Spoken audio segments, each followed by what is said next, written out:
ہم تمہارے ہوئے. تحریر فریاد خان. ایپیسوڈ 7. سورج غروب ہو گیا تھا. جدید طرز پر بنے اسٹائلش ریسٹورنٹ کی لائٹس آن کر دی گئی تھیں جو اس جگہ کو اور زیادہ خوبصورت بنا رہی تھیں. یہاں زیادہ رش نہیں تھا اور جو لوگ تھے وہ اپنی اپنی ٹیبل کے گرد بیٹھے نہایت تحمل سے کھانا کھانے میں مصروف تھے. فروا اور علیشہ ایک ٹیبل کے گرد صوفے پر بیٹھی ان لوگوں کے منتظر تھیں.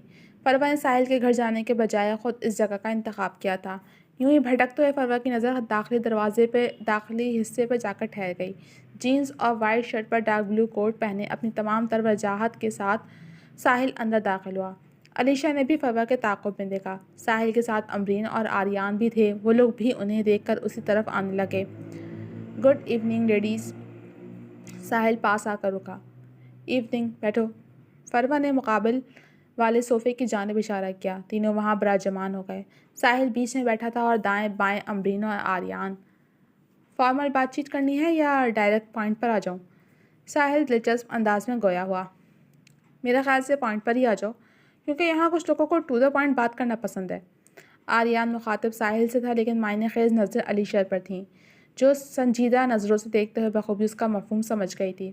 ابھی وہ لوگ بات کر رہے تھے کہ دو ویٹرز نے ادب سے آ کر ٹیبل پر کھانا سرو کرنا شروع کر دیا جس کا آرڈر پہلے ہی دے دیا گیا تھا. ویٹرز کی موجودگی میں یہ لوگ خاموش ہو گئے. یہ فش میں نے تمہارے لیے آرڈر کی ہے ساحل. تمہیں پسند تھی نا؟ فروا نے ایک پلیٹ اٹھا کر ساحل کو پیش کرتے ہوئے دلجمی سے بتایا. وہ امرین کے سامنے جان بوجھ کر ایسا پیش کرنے لگی جیسے جتا رہی ہو کہ آج بھی وہ ساحل کو امرین سے زیادہ جانتی ہے. ویٹرز جا چکے تھے. آپ کی بات میں ہی جواب ہے کہ پسند تھی. اب نہیں ہے. اب ساحل کی پسند بدل گئی ہے. لہٰذا آپ اپنے کھانے پر توجہ دیں. میرے ہسبینڈ خود کھانا کھا سکتے ہیں. امرین اچانک سادہ مگر چپتے ہوئے انداز میں گویا ہوئی جو فروا کے ارادے بھانپ گئی تھی. اس کی مداخلت پر جہاں فروا کے چہرے پر ناگواری ابھری وہیں ساحل کو اندر ہی اندر کافی لطف آیا. ساحل کو بھلے ہی اب پسند نہ ہو لیکن مجھے بہت پسند ہے. تھینکس. آریان نے بے تکلفی سے ایک پیس اٹھا کر اپنی پلیٹ میں رکھا. فروا نے بدمزہ ہو کر پلیٹ ٹیبل پر رکھ دی. آپ کو ہم سے کیا بات کرنی تھی؟ علیشہ نے کھانے کے ساتھ اصل مدعا جاننا چاہا. وہی جس کے لیے آپ لوگوں نے کوٹ کچہری کا جھنجھٹ پالا ہے. ساحل کا جواب وہ ٹھیک طرح سمجھ نہیں پائی. تمہیں بچوں کی کسٹڈی چاہیے نا فروا؟ ہم دینے کے لیے تیار ہیں. اس کی اگلی بات پر دونوں حیران رہ گئیں اور حیران ہونا بنتا بھی تھا کہ یہ بات بہت غیر متوقع تھی. علیشہ ذہن میں کلبلاتا زبان پر لانے کے لیے ترتیب دے رہی تھی کہ وہ دوبارہ گویا ہوا. میں جانتا ہوں کہ آپ لوگوں کو حیرت ہو رہی ہوگی مگر جن باتوں کی جانب آریان نے میری توجہ دلائی انہوں نے مجھے یہ فیصلہ لینے پر مجبور کر دیا. ساحل نے کہتے ہوئے آریان کی جانب دیکھا جو کھانا کھاتے ان کی باتیں سن رہا تھا اور اب بولنے کی باری اس کی تھی. جج نے نیکسٹ ہیئرنگ پر بچوں کو پیش کرنے کا حکم دیا ہے. جب بچے کورٹ آئیں گے اور جج صاحبہ ان سے پوچھیں گی کہ کیا وہ آپ کے ساتھ رہنا چاہتے ہیں تو ڈیفینیٹلی بچے منع کر دیں گے. دوسری طرف آپ کی قابل وکیل صاحبہ نے میری کلائنٹ مسز ساحل پر جو کیچڑ اچھال کر ان کا کردار جج کی نظروں میں مشکوک کیا ہے اس کے بعد جج صاحبہ شاید بچوں کو ان کے ساتھ بھی رہنے نہ دیں. تو پھر جو آخری ممکنہ فیصلہ بچتا ہے وہ ہے بورڈنگ. جج صاحبہ بچوں کو بالغ ہونے تک بورڈنگ بھیج سکتی ہیں. بالغ ہونے کے بعد وہ اپنی مرضی سے فادر یا مدر میں سے جس کا چاہے انتخاب کریں. یوں آپ دونوں کی لڑائی میں آپ دونوں ہی بچوں سے ہاتھ دھو بیٹھیں گے. اس لیے بیچ کا راستہ یہ ہے کہ آپ کیس واپس لے لیں. ساحل آپ کو بچوں کی کسٹڈی دینے کو تیار ہے وہ بھی ویلفیئر آف مائنر کے ساتھ. اس سے بچے کم از کم اپنوں سے دور نہیں جائیں گے. آریان نے بہت رسان سے ساری صورتحال بیان کر کے اپنا موقف ان کے سامنے رکھا. ساحل اور امرین خاموش تھے. دونوں بغور اسے سننے کے بعد اب سوچ میں پڑ گئی تھیں. ان دونوں کو اتنا تو اندازہ تھا کہ یہاں کیس کے متعلق ہی بات ہوگی لیکن یہ وہم و گمان میں بھی نہیں تھا کہ ساحل خود گھٹنے ٹیک دے گا. ہمیں اکیلے میں کچھ بات کرنی ہے. علیشہ نے ایک دم سنجیدگی سے کچھ وقت مانگا. شیور. آریان نے سہولت سے اجازت دی تو فروا اور علیشہ وہاں سے اٹھ کر دوسری ٹیبل پر چلی گئیں. مجھے ابھی بھی فش پسند ہے. ان کے جانے کے بعد ساحل نے شرارتاً امرین کے کان میں سرگوشی کی. جواباً اس نے خفگی سے کوہنی ماری تو وہ محظوظ ہو کر ہنس دیا. تمہیں کیا لگتا ہے علیشہ جو کچھ بھی اس وکیل نے کہا کیا وہ سچ ہے یا یہ ساحل کی کوئی چال ہو سکتی ہے؟ فروا نے سنجیدگی سے جاننا چاہا. دونوں ایک ٹیبل کے گرد آمنے سامنے بیٹھ گئی تھیں. اس نے جو کچھ بھی کہا اس میں وزن تو ہے. جس طرح کیس کی نوعیت ہو گئی ہے اس کے بعد چانس ہے کہ جج صاحبہ بورڈنگ کا فیصلہ سنا دیں. علیشا کے پرسوچ جواب نے اس کی الجھن مزید بڑھا دی۔ تو ہمیں کیا کرنا چاہیے؟ کیا کیس واپس لے لیں؟ سوال ہی سوال تھے۔ ہاں، ایک پراپر لیگل ایگریمنٹ کے ساتھ کیس واپس لینا چاہیے، کیونکہ ایک طرح سے یہ وہی ہو رہا ہے جو ہم چاہتے ہیں۔ بچے ہمیں مل رہے ہیں، مطلب جیت ہماری ہے۔ علیشا نے بہت سوچ سمجھ کر گرین سگنل دیا۔ بات درست تھی، لیکن فروہ ابھی مطمئن نہیں لگ رہی تھی۔ میں ایک کال کر کے آتی ہوں، بتاتی ہوں ہمیں کیا کرنا ہے۔ فروہ کسی نتیجے پر پہنچ کر کھڑی ہوئی۔ علیشا نے اس بات میں سر ہلا دیا۔ فروہ موبائل میں اس کا نمبر ڈائل کرتی ایک کنارے پر چلی گئی جس کے مشورے کے بنا وہ کوئی قدم نہیں اٹھانا چاہتی تھی۔ ظفر کرمانی نام تھا اس کا، لیکن تم کیوں پوچھ رہے ہو؟ ساحل نے بتاتے ہوئے سوال کیا۔ اس کی بھی تو فروہ سے علیحدگی ہوئی تھی نا، تو ہو سکتا ہے وہ فروہ کے خلاف کوئی ایسی بات ہمیں بتاتے جس سے ہم کورٹ میں پیش کر سکیں، کیونکہ اگر یہ لوگ کیس واپس لینے کو راضی نہیں ہوئیں تو اگلی ہیئرنگ کی تیاری بھی تو کرنی ہے۔ آریان نے کھانا کھاتے ہوئے جواب دیا۔ وہ ہر پہلو پر سوچ کر چل رہا تھا۔ جہاں تک مجھے معلوم ہے کرمانی سنگاپور واپس چلا گیا تھا، اور اگر وہ ہمیں مل بھی جاتا ہے تو فائدہ نہیں، کیونکہ وہ دوبارہ فروہ کے ساتھ تو ہو سکتا ہے لیکن میرے حق میں کچھ نہیں بولے گا، لہٰذا اس پہلو پر سوچنا بیکار ہے۔ ساحل نے سرے سے بات ختم کرتے ہوئے کھیرے کا سلائس اٹھا کر منہ میں رکھا۔ ساحل اور امرین کو کھانے میں دلچسپی نہیں تھی، لیکن آریان پوری رغبت سے ایسے کھانے میں مصروف تھا جیسے دعوت بطور خاص اسی کے لیے ہے۔ وہ آ رہی ہیں، امرین نے اطلاع دی، جس کی نگاہیں مسلسل ان دونوں پر ہی تھیں۔ وہ دونوں بھی متوجہ ہوئے۔ ہمیں منظور ہے، ہم کیس واپس لینے کو تیار ہیں، علیشا نے قریب آ کر فیصلہ سنایا۔ ساحل کے لبوں پر فاتحانہ مسکراہٹ امڑ آئی۔ زخرف ڈنر کے بعد حسب معمول بیڈ پر فائز لیے بیٹھی آفس کا کچھ کام نمٹا رہی تھی، تبھی موبائل رنگ ہوا۔ نظروں کا زاویہ بدلنے پر حمدان صدیقی کا نام نظر آیا۔ اس نے پین چھوڑ کر موبائل ہاتھ میں اٹھایا، مگر فوری طور پر کال ریسیو نہیں کیا اور اسکرین کو دیکھے گئی۔ اب ایسے مزید دروازے اس پر نہیں کھلنے چاہیے۔ اسے خود گرتے پڑتے غلطیاں کرتے سیکھنے دو، ہاتھ پکڑ کر چلانے کی ضرورت نہیں ہے۔ Is that clear? اسے ساحل کا حکم یاد آیا۔ مجھے کسی کے سیکرٹس نہیں جاننے، مجھے تو بس گائیڈنس چاہیے، جو کوئی دینے کو تیار ہی نہیں تھا، لیکن آپ وہ واحد انسان تھی جس نے پوری مخلصی کے ساتھ میری مدد کی۔ ذہن میں حمدان کی مشکور آواز گونجی۔ فون مسلسل بج رہا تھا، جبکہ ذہن میں ساحل اور حمدان کی آوازیں گڑمٹ ہو رہی تھیں۔ بالآخر اس نے انگوٹھا سبز نشان پر رکھ کر کال ریسیو کر لی۔ ایک بار پھر سوچ لیں ساحل، کیا ایسا کرنا ٹھیک ہوگا؟ کیا بچے اس کے لیے راضی ہوں گے؟ اور اس ساری پلاننگ سے ان پر کوئی منفی اثر تو نہیں پڑے گا؟ فرنٹ سیٹ پر بیٹھی امرین نے پھر اپنے سوال دہرائے۔ دونوں اب ریسٹورنٹ سے واپس گھر کی جانب گامزن تھے۔ ان بچوں کو آگے جا کر اسی دنیا میں سروائیو کرنا ہے تو اچھا ہے وہ ابھی سے سب سیکھنا شروع کر دیں، اپنے دفاع میں لڑنا شروع کر دیں۔ اور میرے بچے بہت اسٹرانگ ہیں، وہ سب کچھ فیس کر سکتے ہیں۔ ڈرائیو کرتے ساحل کے پراطمینان انداز میں بلا کا اعتماد تھا۔ وہ مزید کوئی سوال نہ کر سکی۔ یہ لوگ گھر پہنچے تو دونوں بچے اپنے کمرے میں میرے، جن کے ساتھ انسا بھی تھی۔ مائر کوئی ویڈیو گیم کھیلنے میں مصروف تھا۔ منزہ بیڈ پر ڈرائنگ کا سامان لیے بیٹھی تھی، جس کے ساتھ انسا بھی تھی اور ننھے ہاتھ میں سرخ کلر پینسل پکڑے کورے کاغذ پر نشان بنا کر خوش ہو رہی تھی، جبکہ بچوں کی نگراں خاتون بھی وہیں موجود تھیں۔ ساحل اور امرین کے آنے پر نگراں وہاں سے چلی گئی اور بچے انہیں دیکھ کر کھل اٹھے۔ پاپا یہ دیکھیں، میں نے ڈرائنگ بنائی ہے۔ منزہ نے خوشی خوشی بک اٹھا کر ساحل کو دکھائی، جو مقابل والے مائر کے بیڈ پر بیٹھ چکا تھا۔ واؤ، بہت پیاری ہے، اس نے تعریف کی۔ امرین بھی منزہ کے بیڈ پر بیٹھ گئی تھی، جس کے پاس انزا گھٹنوں کے بل چلی آئی۔ اور یہ دیکھیں پاپا، میں نے اس گیم کے 11 لیول کراس کر لیے ہیں۔ مائر نے بھی اپنا کارنامہ بتایا۔ بہت زبردست، ساحل نے داد دی۔ اچھا یہ بتاؤ، آپ لوگوں کا گٹار کے ساتھ جیمنگ کا موڈ ہے؟ ساحل نے دلچسپی سے پوچھا۔ بالکل، حسب توقع دونوں کی آنکھیں چمک اٹھیں۔ ساحل نے گنگناتے ہوئے گٹار کے تار چھیڑے۔ وہ گٹار لیے صوفے سے ٹیک لگائے فرش پر بیٹھا تھا۔ مائر اور منزہ اس کے دائیں بائیں تھے، جبکہ امرین انزا کو فیڈ کرانے اپنے بیڈ روم میں لے گئی تھی، کیونکہ وہ خود بھی ان باپ بچوں کو تھوڑی تنہائی فراہم کرنا چاہتی تھی جس میں ساحل اچھے سے انہیں سمجھا سکے۔ ساحل نے گاتے ہوئے بچوں کی جانب دیکھا۔ آئی لو یو ڈیڈی، دونوں نے یک زبان گایا۔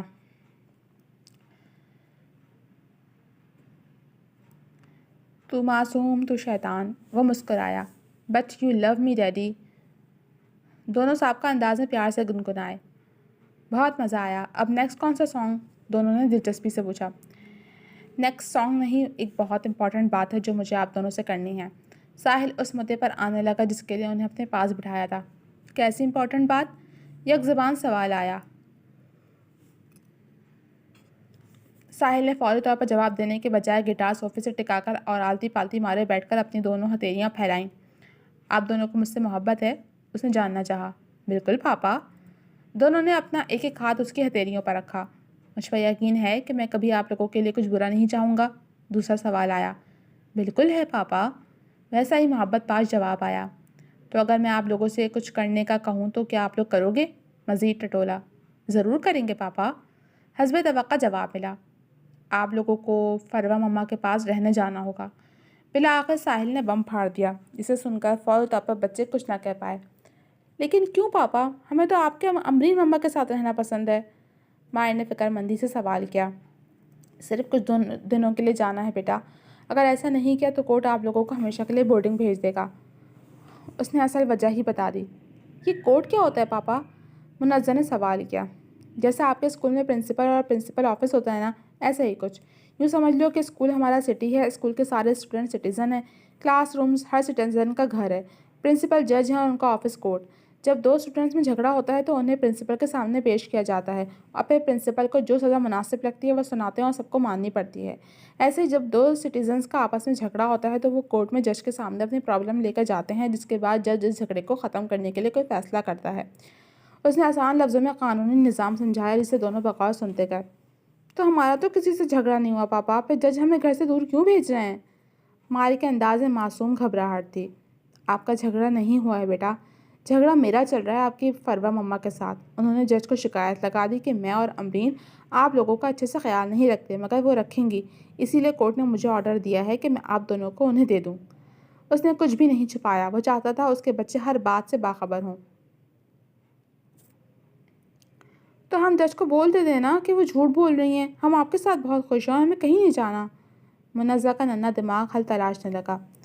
فائدہ نہیں ہے بیٹا، انہوں نے کچھ اس طرح آپ کی امرین مما کو جج کے سامنے پریزنٹ کیا ہے کہ جج کو لگتا ہے آپ کا ان کے ساتھ رہنا سیف نہیں ہے، اور اگر آپ کہہ دو گے کہ آپ کو فروا کے ساتھ بھی نہیں رہنا تو جج آپ کی سیفٹی کے لیے آپ کو ہم تینوں سے دور بورڈنگ بھیج دیں گی کہ بڑے ہونے کے بعد پھر آپ جس کے ساتھ چاہو رہ سکتے ہو۔ اور ساحل نے اس حل کے بیکار ہونے کی وجہ بتائی۔ لیکن ہم آپ لوگوں سے دور نہیں جانا چاہتے۔ دونوں کے معصوم چہروں پر خوفزدہ پریشانی تھی۔ میں آپ لوگوں کو دور جانے بھی نہیں دوں گا میری جان، اسی لیے میں نے ایک پلان بنایا ہے۔ ساحل ان دونوں کے ہاتھ چومتے ہوئے حل کی جانب آیا۔ کیسا پلان؟ دونوں کو کچھ امید ملی۔ ساحل نے تعمد سے انہیں سب سمجھانا شروع کیا کہ کیسے انہیں کچھ دنوں تک فروا کے گھر جانا اور پھر وہاں جا کر کیا کرنا ہے، جسے یہ دونوں بھی توجہ سے سنتے گئے۔ سمجھ گئے؟ اب بتاؤ آپ لوگ یہ کر لو گے؟ ساری بات سمجھا کر ساحل نے آخر میں تائید چاہی۔ یس پاپا، ہم سمجھ گئے، اور ڈونٹ وری، ہم ویسا ہی کریں گے جیسا آپ نے کہا ہے۔ دونوں نے پرجوشی سے یقین دلایا تو ساحل کے لبوں پر بھی فقریہ مسکراہٹ در آئی۔ مجھے پتا تھا میرے بچے بہت اسٹرانگ ہیں، وہ رونے کے بجائے اپنے لیے لڑنا جانتے ہیں، ساحل نے کہتے ہوئے دونوں بازو کھولے۔ دونوں فوری آگے آ کر ان میں سما گئے، جنہیں ساحل نے کس کر خود میں بھینچ لیا۔ ایک نیا دن پھر سے جلوہ افروز تھا، لیکن کاروباری لحاظ سے یہ کچھ خاص خوشگوار نہیں تھا۔ زخرف چپ چاپ سر جھکائے کھڑی تھی اور ساحل بے چینی کے عالم میں ٹہل رہا تھا۔ میں سچ کہہ رہی ہوں سر کہ میری ہمدان سے بات ضرور ہوئی تھی، لیکن اس بار میں نے اس کی کوئی مدد نہیں کی بلکہ معذرت کر لی تھی۔ زخرف نے پھر لاغر سا دفاع کیا۔ تو پھر کیسے اس بار وہ پروجیکٹ اسے مل گیا جو 2 سالوں سے ہم جیتتے آ رہے تھے؟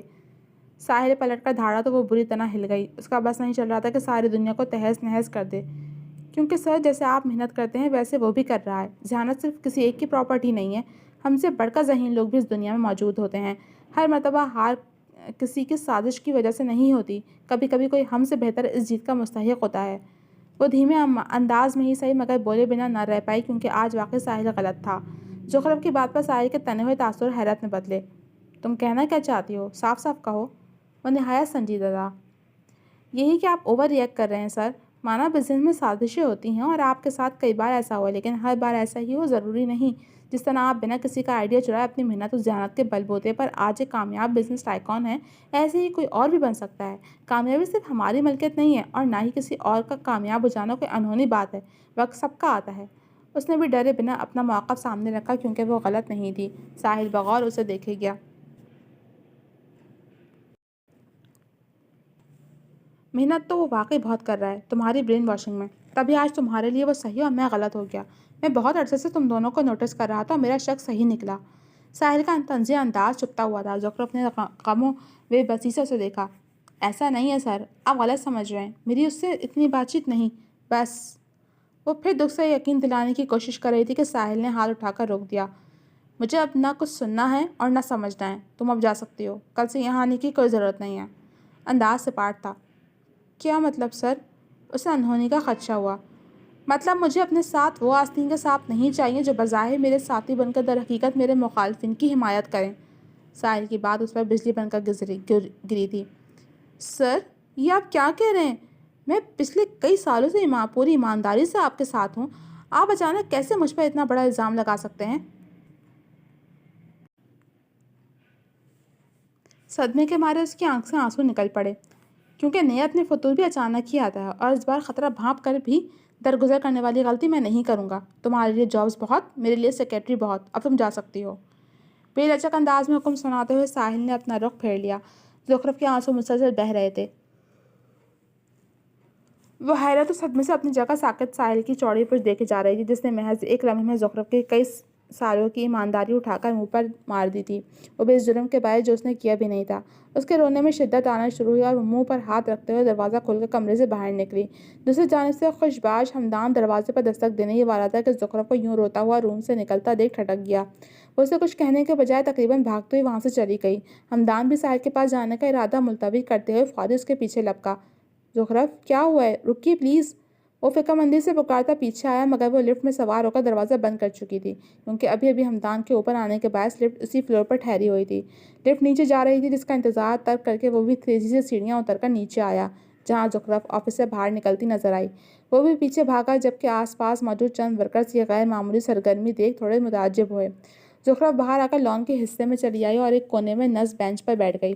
صبح کی نرم دھوپ میں دور تک چمکتی سبز گھاس بہت پیاری لگ رہی تھی، جسے نفاست سے تراشا ہوا تھا، لیکن زخرف کو اس وقت نہ کچھ نظر آ رہا تھا اور نہ یاد تھا، سوائے اس کے کہ اس کی ایمانداری کو مشکوک بنا دیا گیا۔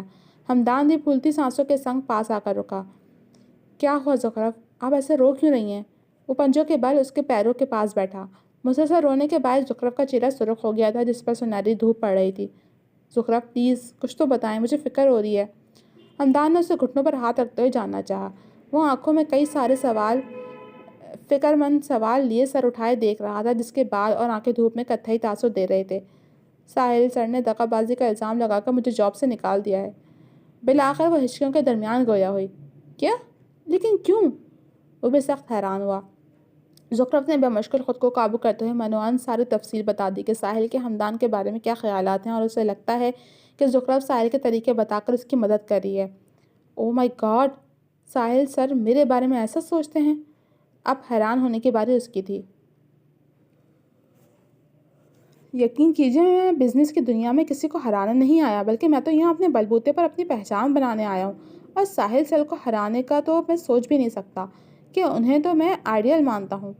اس کی حیرانی میں دکھ گھلنے لگا۔ اسے واقعی ساحل جیسے وسیع القلب شخص کے اپنے بارے میں ایسے خیالات جان کر دکھ ہوا تھا۔ اگر میرے پروجیکٹ لینے سے آپ کے ساتھ یہ مسئلہ ہوا ہے تو میں ابھی سے ڈراپ کر کے پیچھے ہٹ جاتا ہوں اور ساحل سر کو بتاتا ہوں کہ جیسا وہ سوچ رہے ہیں ایسا کچھ نہیں ہے۔ وہ اگلے ہی پل نتیجے پر پہنچتے ہوئے اٹھا اور ساحل کے پاس جانے لگا۔ زخرف نے اپنے نازک ہاتھ سے اس کی آہنی کلائی پکڑ کر روک لیا۔ انہیں کچھ بھی بتانا یا سمجھانا فضول ہے ہمدان، ان کی آنکھوں پر مے کی پٹی بن گئی ہے۔ زخرف کی آواز رونے کے باعث بھاری ہو گئی تھی، لیکن انداز سنجیدہ تھا۔ لیکن ہمیں کچھ تو کرنا چاہیے نا، یہ ثابت کرنے کے لیے کہ جیسا وہ ہمارے بارے میں سوچ رہے ہیں ویسا کچھ نہیں ہے۔ وہ سوالیہ انداز میں اس کے برابر میں بیٹھ گیا۔ ہاں، ہمیں کرنا چاہیے اور ہم کریں گے۔ ساحل سر کو اپنے آپ پر جو غرور ہے اسے ٹوٹنا چاہیے اور ہم اسے توڑیں گے۔